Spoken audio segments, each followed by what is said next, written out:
Hello guys, welcome back to red dragon YouTube channel. ಏನಂದರೆ ನಾನು short videos ಹಾಕ್ತಾ ಇದ್ದೀನಿ, ಅದಕ್ಕೆ ವ್ಯೂಸ್ ಬರ್ತಾ ಇದೆ, ಆದರೆ ಸಬ್ಸ್ಕ್ರೈಬ್ ಬರ್ತಾ ಇಲ್ಲ. ನಮ್ಮ ಕನ್ನಡಿಗರು ನಾನು ಬೆಳೆಸ್ತಾರೆ ಅಂತ ಅಂದ್ಕೊಂಡಿದ್ದೀನಿ. ಮತ್ತು ನನಗೂ ಸಪೋರ್ಟ್ ಮಾಡಿದ್ದಾರೆ.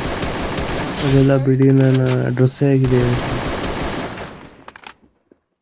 ಗೇಮಿಗೆ ಹೋಗೋಣ ಬನ್ನಿ.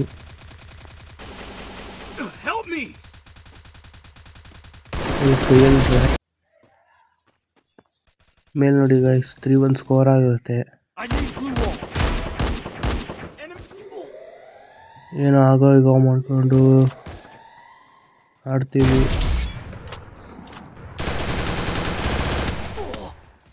ಕಷ್ಟಪಟ್ಟು ಆಡ್ತೀವಿ.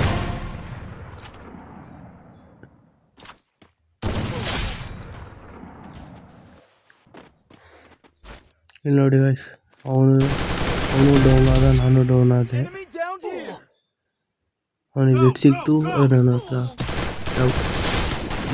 ಒಳ್ಳೆ ಸ್ಕಿನ್ ಇದೆ ನೋಡಿ.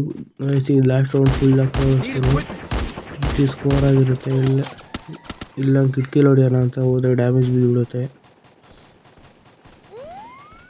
ಹೀಗಾಗಿ ಎನಿಮೀಸ್ ಫಸ್ಟ್ ಎಲ್ಲಿದ್ದಾರೆ ನೋಡಬೇಕಂತ ನಾನು ಸುಮ್ಮನೆ ಆಗಿ ನೋಡ್ತಿರ್ತೇನೆ. ಕೆಳಗಡೆಯಿಂದ ಫುಟ್ ಬರುತ್ತೆ.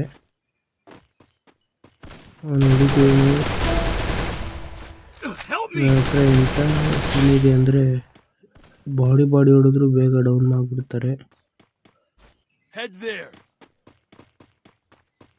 ಇಷ್ಟರಲ್ಲೇ ನಮ್ಮ ಇಬ್ಬರು ಟೀಮೇಟ್ಗಳು ಸತ್ತೋಗಿರ್ತಾರೆ.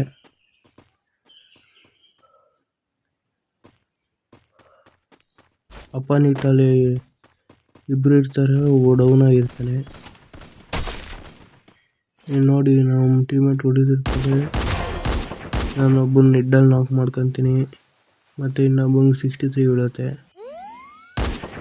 ಸ್ಪೀಡಿ ಒಯ್ಯಿರೋದು ಅಂತ ಹೊಡಿತಿದ್ದೀನಿ.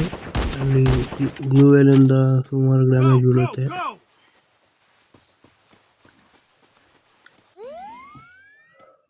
ನನ್ನ ಫ್ರೆಂಡು ರಶ್ ಮಾಡೋಕೆ ಹೇಳ್ತಿದ್ದೆ. ಇಲ್ಲಿ ಬಾಂಬ್ ಹಾಕೋಣ ಅಂತ ಹೋದ್ರೆ ಮಿಸ್ ಆಗಿ ಸ್ಮೋಕ್ ಬಾಂಬ್ ಹಾಕ್ಬಿಡ್ತೀನಿ. ಆಮೇಲೆ ಇರಲಿ ಇನ್ನೇನಕ್ಕೆ ಅಂತ ಬಾಂಬ್ ಅದ್ರೊಳಗಡೆನೆ ಹಾಕ್ಬಿಡ್ತೀನಿ.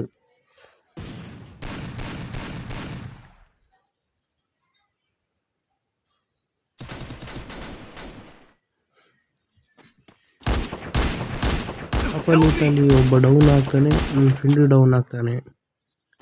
ಮತ್ತೆ ರಿವೈವ್ ಬಿಡ್ತಾನೆ. ನಾನು ಅಲ್ಲಿಂದ ಮೇಲಿಂದ ಸಿಗುತ್ತೆ ಅಂದರೆ ಝೋನ್ ಬೇರೆ ಬಂದುಬಿಡುತ್ತೆ.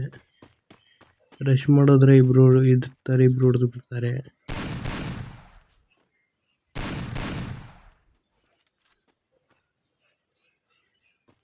ಅದಕ್ಕೆ ಕಾಯೋಣ ಅಂತ ಕಾಯಿದೆ. ಬಂದು ನೋಡಿ ಗ್ಲೂವೆಲ್ ಆಗಿದೆ. ಒಬ್ಬ ಎಲಿಮಿನೇಟ್ ಆದ. ಇನ್ನೊಬ್ಬನ ವೆಯ್ಟ್ ಮಾಡ್ತಿದ್ದೆ, ಮುಂದೆ ಗ್ಲೂವೆಲ್ ಹಾಕಬೇಕಂದ್ರೆ ಅವ್ನು ಬಂದಿದ್ದು ಗೊತ್ತಾಗಲಿ ಅಂತ. ನೋಡಿ ಗೈಸ್, ನಂದಿಲ್ಲ ಅರ್ಧ ಹೆಲ್ತ್ ಹೋಗಿತ್ತು. ಅಕಸ್ಮಾತ್ ಬೀಳೋದನ್ನ ಸತ್ತೋಗ್ತಿದ್ದೆ. ಇಷ್ಟು ಹೇಳ್ತಾ ವಿಡಿಯೋ ಮುಗಿಸ್ತಾ ಇದ್ದೀನಿ. ಸಬ್ಸ್ಕ್ರೈಬ್ ಮಾಡೋದು ಮರಿಬೇಡಿ. ಬಾಯ್.